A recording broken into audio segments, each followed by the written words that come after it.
Бурхны өөрийн хэл болох эртний энэтхэгийн пали хэлнээс энэтхэг ганжуур данжуурын эхний 3 битийг орчин цагийн монгол хэлнээ орчуулан хөрвүүлсэн номын нээлтийн үйл ажиллагаа боллоо.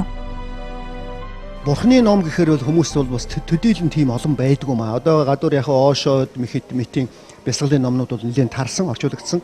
Гэхдээ яг энэ эхээс нь үүссэн энэ ном, ялангуяа 2 дугаар, 3 дугаар ботын тэр үлгэрүүд бол маш их хүний анхаарал татна. Залуучууд бол би уншаараасаа гэж хэлэх гээд байна л да.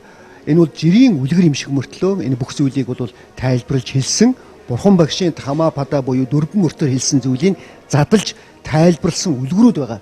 1001 шөнийн үлгэр эдэртэй адилхан ийм үлгэрүүд байгаа учраас энэ бол залуучуудад ялангуяа хэрэгтэй юм аа гэдэг утгаар нь би бол маш их баяртай байна л да.